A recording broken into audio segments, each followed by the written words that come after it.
말씀입니다. 부활 후 두 번째까지는 제자들에게 부활의 모습을 보여주셨습니다. 부활의 모습만을 보여주셨기에 제자들과는 짧은 시간에 보내셨습니다. 오늘 세 번째 나타나셨을 때는 긴 시간을 제자들과 함께 하십니다. 15절에 조반 먹은 후에 라고 기록되어 있는 것을 보니 예수님은 제자들과 함께 아침 식사까지 함께 하셨음을 알게 됩니다. 이 중고등부 사역을 하다 보니 함께 먹는다는 것이 얼마나 중요한 것인지를 깨닫는 요즘입니다. 함께 먹을 때 아이들의 마음이 열리게 됩니다. 평소에는 말이 많이 없던 친구가 밥을 먹고 나서 본인의 이야기를 하고 마음이 열리고 고민들을 이야기하는 모습을 경험하게 됩니다. 지금 학교 생활은 어떠한지, 학원은 어떠한지, 요즘 드는 고민은 무엇인지 밥을 먹은 후에 함께 이야기를 나눕니다. 예수님께서 오늘 마음이 이러셨던 것 같습니다. 베드로를 마주하고 베드로의 이야기를 듣기 전에 조반을 먹기 시작합니다. 조반을 먹은 후에 베드로와 이야기하는 장면이 오늘 말씀의 이야기입니다. 조반을 먹은 후에 베드로를 이렇게 부르십니다. 요한의 아들 시몬아 라고 부르십니다. 왜 베드로야 라고 부르지 않고 요한의 아들 시몬아 라고 부르셨는지는 우리가 정확히는 알 수 없지만 알 수 있는 점은 이 요한의 아들 시몬아 라는 호칭은 처음 예수님께서 베드로를 부르셨을 때 했던 호칭입니다. 요한의 아들 시몬아 나를 따르라고 말씀하셨던 처음 장면이 생각이 납니다. 예수님은 그를 회복시키기 전에 먼저는 그의 첫 자리를 생각나게 하셨습니다. 베드로를 사명에 처음 불렀던 그 자리를 생각나게 하셨습니다. 그리고 하나의 질문을 하십니다. 내가 이 사람들보다 나를 사랑하느냐? 라고 질문하십니다. 당시 그 자리에는 총 7명의 제자들이 있었습니다. 베드로, 도마, 나다네, 야고보, 요한, 또 사랑하시는 두 제자, 총 7명 중에 베드로에게만 질문하시는 장면입니다. 어떻게 질문하십니까?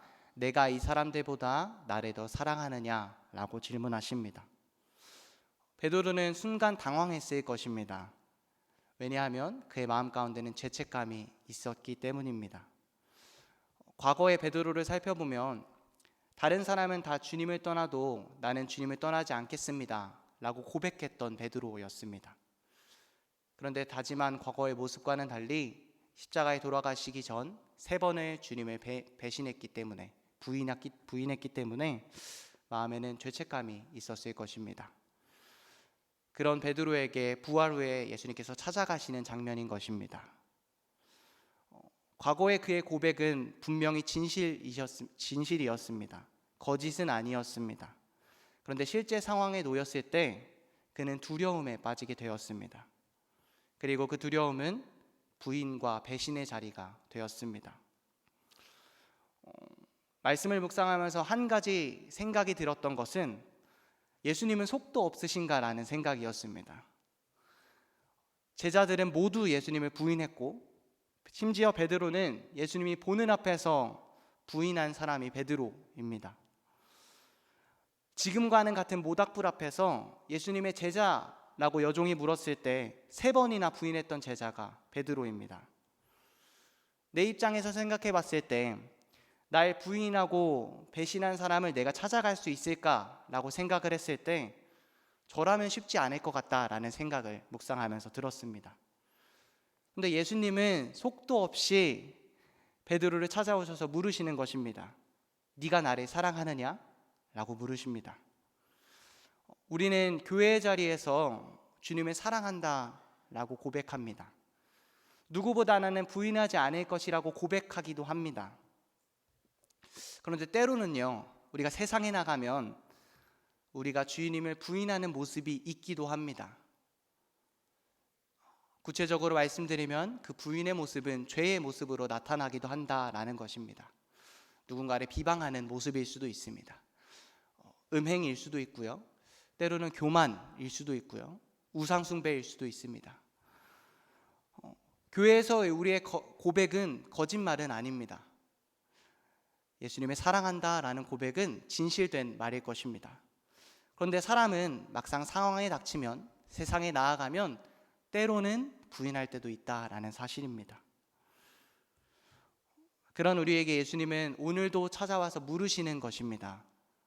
내가 이 사람들이 나를 사랑하는 것보다 나를 더 사랑하느냐? 라고 우리에게도 물으신다라는 것입니다. 옆 사람을 한번 보시겠어요? 내가 이 사람들보다 나를 더 사랑하느냐? 라고 예수님께서는 물으십니다. 여러분이라면 이 질문에 어떻게 대답하시겠습니까? 저를 대입해 봤을 때 대답하기가 쉽지 않았을 것 같습니다. 어떻게 보면 베드로의 모습이 되게 뻔뻔한 모습일 것 같습니다. 부인했고 예수님께서 먼저 찾아오셨고 질문하셨을 때 내가 주님을 사랑합니다 라고 당당하게 고백한다라는 것은 뻔뻔하게 들릴 수도 있습니다.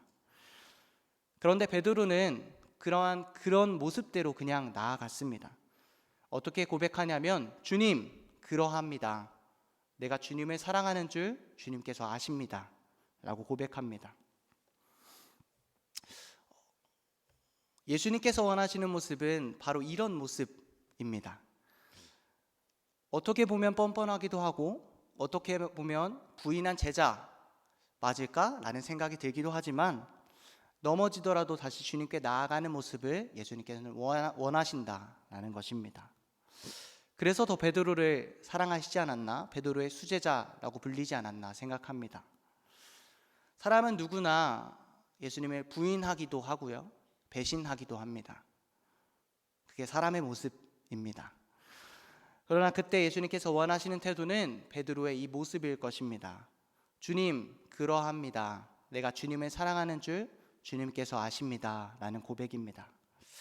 때로 내가 주님을 배신했을지라도, 때로 내가 주님을 부인했을지라도, 지금은 내가 부인하고 배신하지 않을지라도 앞으로 내가 부인했을 때의 모습은 이러한 모습입니다. 다만 바라기로는 우리가 언제나 이렇게 고백할 수 있는 우리의 모습이 될 수 있었으면 좋겠습니다. 그러한 모습으로 나아가는 저와 여러분들의 삶이 될 줄 믿습니다. 죄가 없어서 뻔뻔한 모습이 아니라 내 죄보다 예수님의 사랑이 더 크기 때문에 나아갈 수 있는 베드로의 마음이었습니다. 그 사랑을 고백하는 베드로에게 예수님께서 말씀하십니다. 뭐라고 말씀하시는지 한번 읽어볼까요? 네, 시작.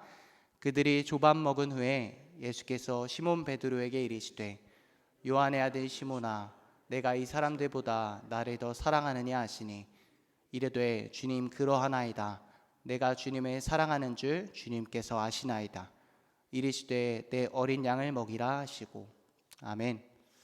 베드로의 이 고백에 예수님께서 말씀하십니다. 내 어린 양을 먹이라고 말씀하십니다. 여기서의 어린 양의 의미는 교회에서 초신자나 성숙하지 않은 신앙인을 의미합니다.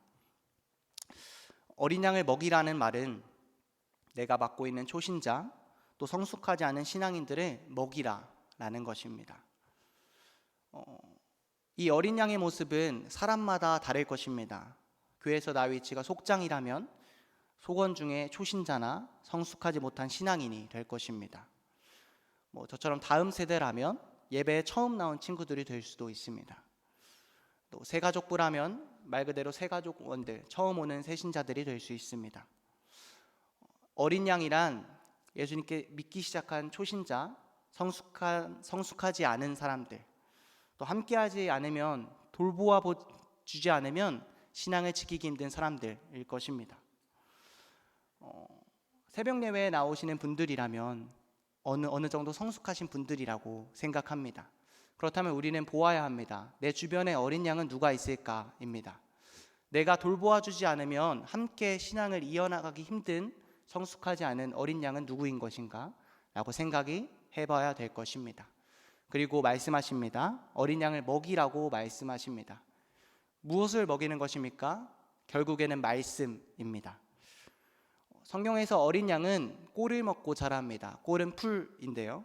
그 꼴은 말씀을 의미합니다. 예수님은 베드로에게 무엇을 말씀하시냐면 결국 내가 가고 네가 나를 사랑한다면 네 주변의 어린 양들, 처음 믿는 자들을 말씀을 통해 먹이라라는 것입니다. 너가 나를 사랑한다면 행동으로 표현되어야 될 것인데 결국은 말씀을 통해 먹이는 것입니다. 양육하라는 것입니다. 이 양육에 대해서 디모데전서 4장 13절은 이렇게 기록합니다. 제가 읽어드리겠습니다. 내가 이를 때까지 읽는 것과 권하는 것과 가르치는 것에 전념하라. 아멘. 디모데전서에서 바울은 디모데에게 이렇게 말합니다. 내가 다시 올 때까지 세 가지를 말씀하시는데요. 읽는 것, 권하는 것, 가르치는 것입니다. 첫 번째, 말씀을 읽는 것입니다.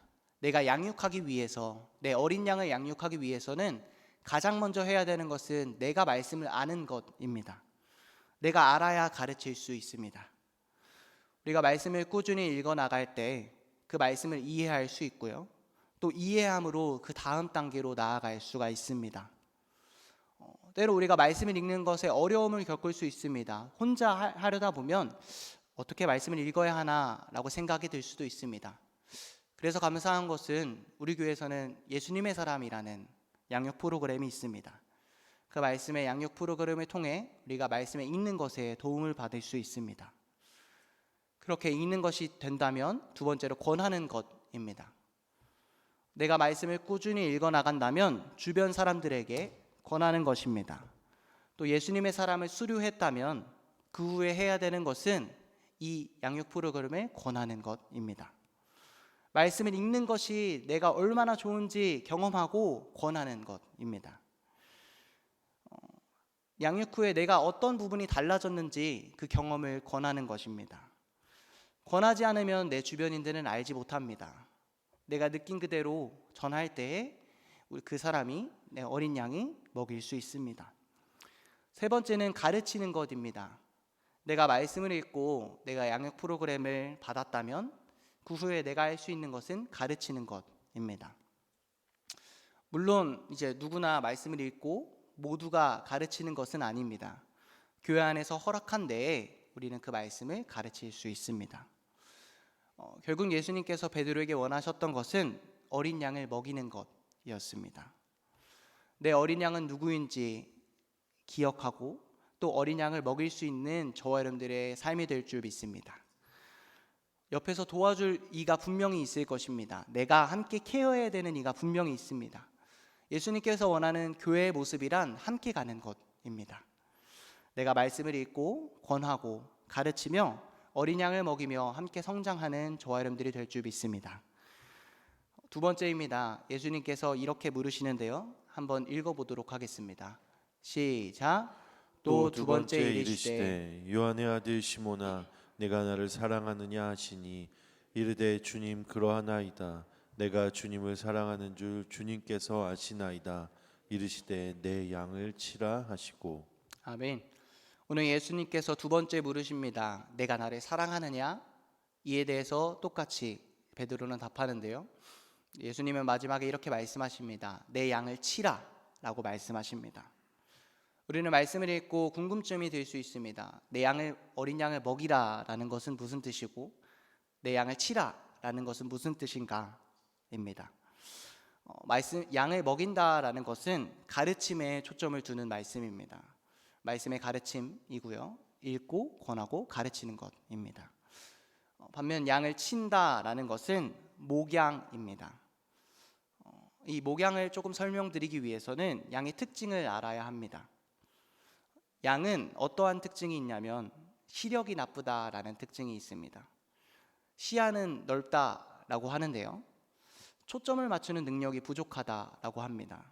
그래서 앞에 그 사물을 보는 것에 익숙하지 않다라고 합니다. 양들은 초점이 부족하기에 앞에 있는 것을 제대로 바라볼 수 없습니다. 그래서 중요한 것은 목자의 역할입니다.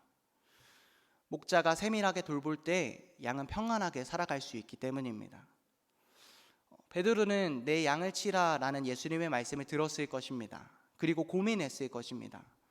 내 양이 누구인지, 더 나아가 어떻게 쳐야 하는지에 대해서 고민했을 것입니다. 그리고 삶을 살아내고 그 이후에 베드로전서에서 이렇게 어떻게 양을 쳤는지에 대해서 나옵니다. 베드로전서 5장 3절에서 4절인데요. 3절만 읽어보도록 하겠습니다. 시작. 맡은 자들에게 주장하는 자세를 하지 말고 양 무리의 본이 되라. 아멘. 베드로는 어떻게 이야기하냐면 그 후에 노년에 양을 치고 나서에 이렇게 말합니다. 맡은 자들에게 주장하는 자세를 하지 말고 양 무리의 본이 되라 라고 말합니다. 먼저는 양을 치는 방법의 첫 번째는 주장하는 자세를 하지 않는 것입니다. 베드로는 주님의 말씀이 들었고요. 양을 치라는 예수님의 말씀을 들었습니다. 그리고 삶에서 결과로 이렇게 말합니다. 맡은 자들에게 주장하는 자세를 하지 말라.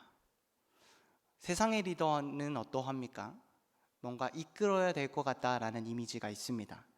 리더이기에 먼저 주장을 펼치고 나아가야 하는 점은 분명히 있을 것입니다. 그런데 말씀에 보면 베드로는 어떻게 이야기하냐면 맡은 자들에게 주장하는 자세를 하지 말라라고 합니다. 더 나아가서 양무리의 본이 되라라고 말합니다. 이 양무리의 본이 되라라는 것을 묵상할 때 예수님의 모습이 떠오릅니다.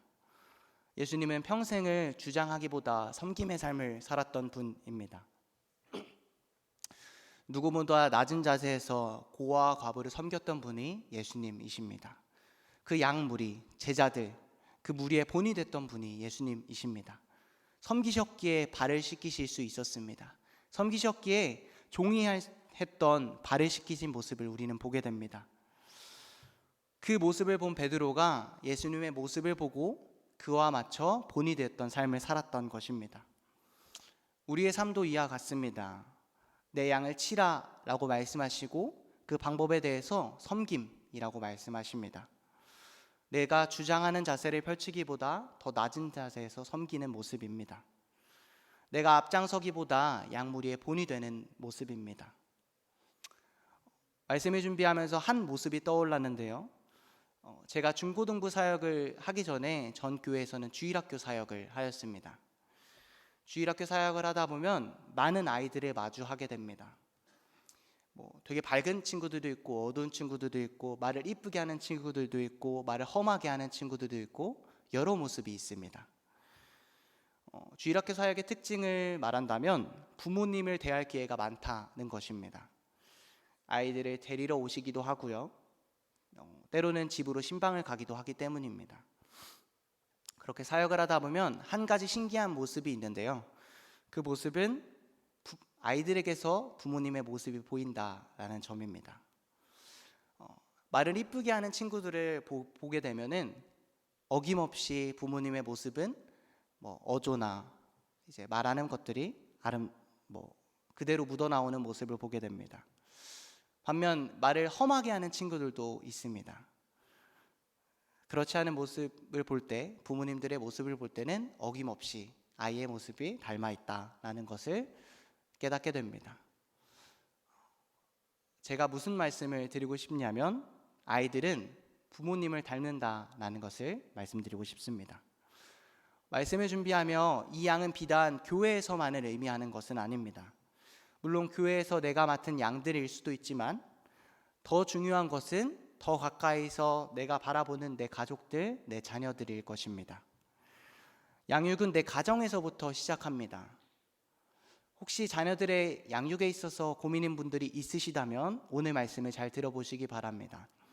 베드로전서 5장 3절에 이렇게 말합니다. 맡은 자들에게 주장하는 자세를 하지 말고 양무리의 본이 되라 라고 말합니다. 주장하기보다 내가 먼저 본이 되라 라고 이야기합니다. 어떤 본이 되는 것입니까? 내가 먼저 예배자로 서는 것입니다.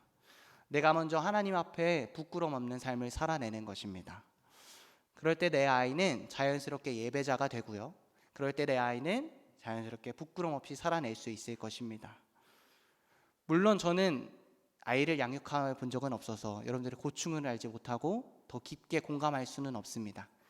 다만 말씀해 보면 베드로는 이야기하는 것입니다. 맡은 자들에게 본이 되라 라고 말합니다. 다만 여러분, 저와 여러분들이 말씀을 통해 살아내는 저와 여러분들의 삶이 될 줄 믿습니다. 마지막입니다. 예수님은 베드로에게 세 번째 물으십니다. 요한의 아들 시몬아, 내가 나를 사랑하느냐? 그런데 이전과는 다른 베드로의 모습이 나타나는데 베드로가 근심했다라고 나옵니다. 영어로 보면 hurt hearts라고 표현이 되는데요. 영어를 잘하지 못하지만 뜻은 마음이 아팠다입니다. 세 번째 물으시는 예수님의 물음에 베드로는 마음이 아팠습니다. 그 이유는 그 과거의 사건이 떠올랐기 때문입니다. 서두에 말씀드렸던 모닥불 앞에서의 배신의 모습이 떠올랐기 때문입니다. 아마 큰 자책이 들었을 것입니다. 인간의 사랑이 얼마나 한계가 있는지 베드로는 느꼈을 것입니다.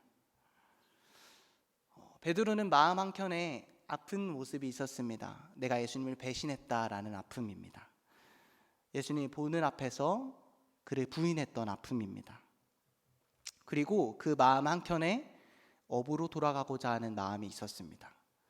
그때 예수님께서 찾아오시는 것입니다. 그리고 다시는 아픔을 꺼내십니다.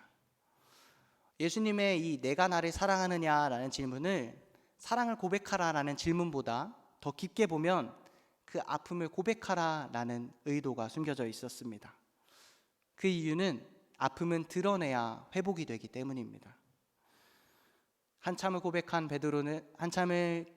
고민한 베드로는 이렇게 말합니다. 내가 주님을 사랑합니다. 과거에 그가 3번이나 부인했음을 실제적으로 예수님 앞에 내어놓는 장면입니다. 베드로는 그냥 다 내려놓고 업으로 돌아가려고 했습니다.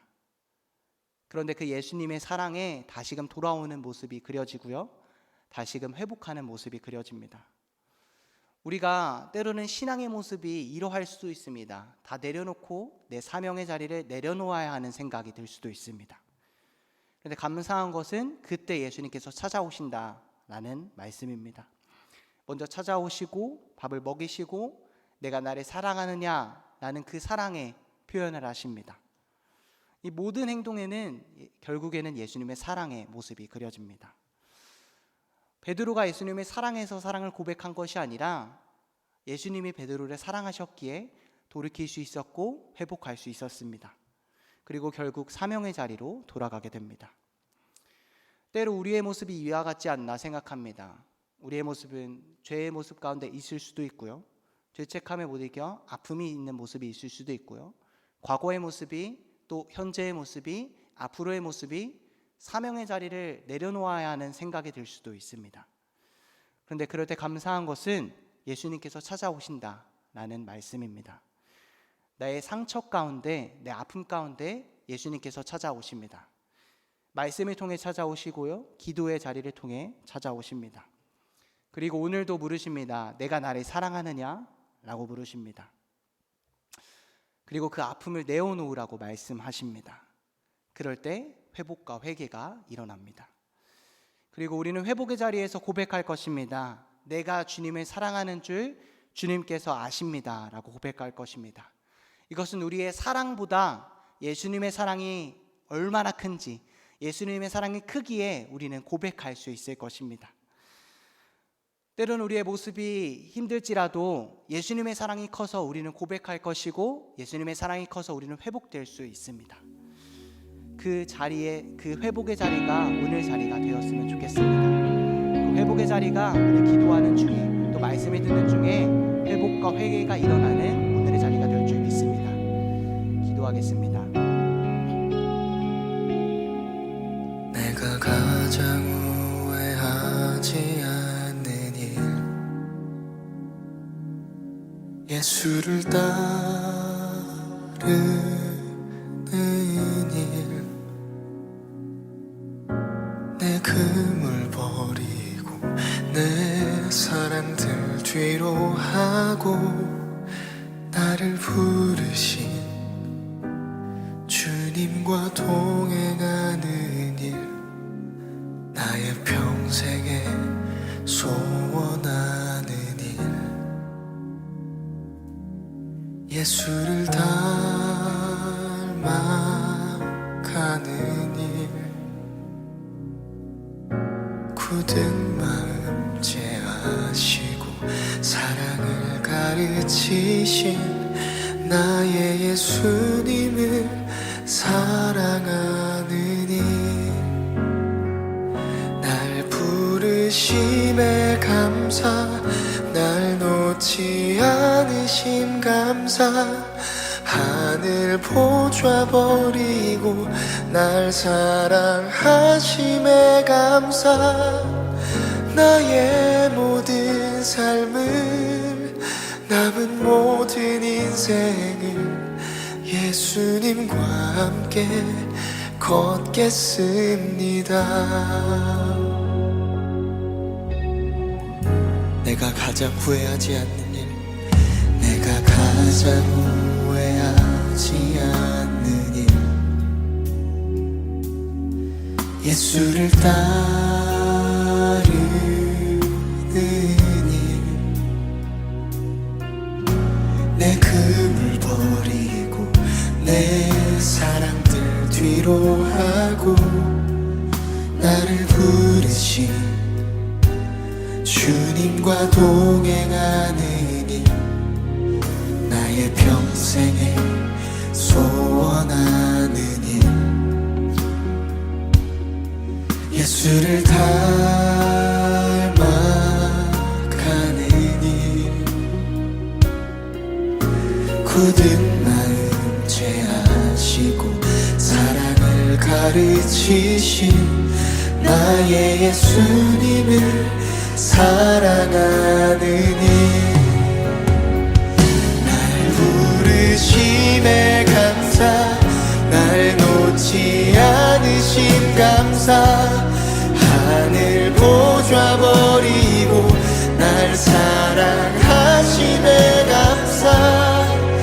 나의 모든 삶을 남은 모든 인생을 예수님과 함께 걷겠습니다. 날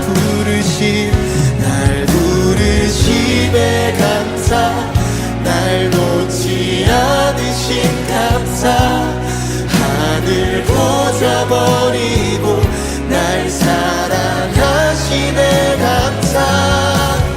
나의 모든 삶을 남은 모든 인생을 예수님과 함께 걷겠습니다.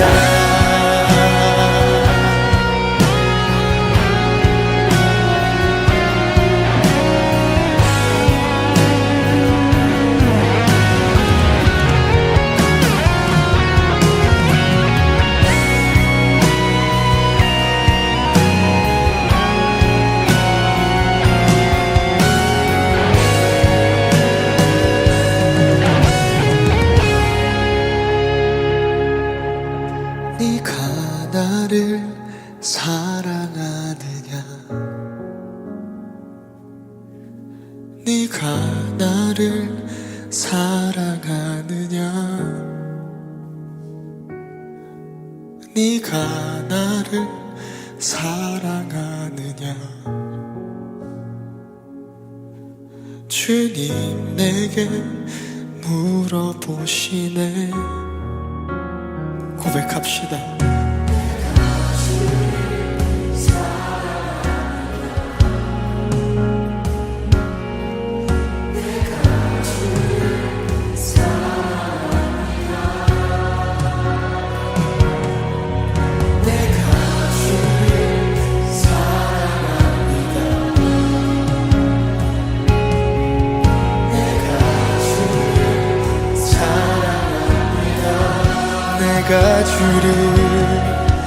내가 주를 사랑합니다.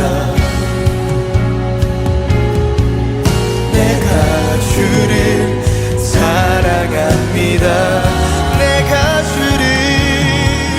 내가 주를 사랑합니다.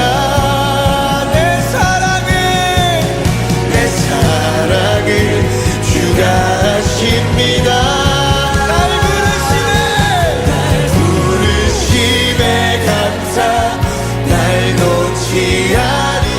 감사. 하늘 보좌 버리고 날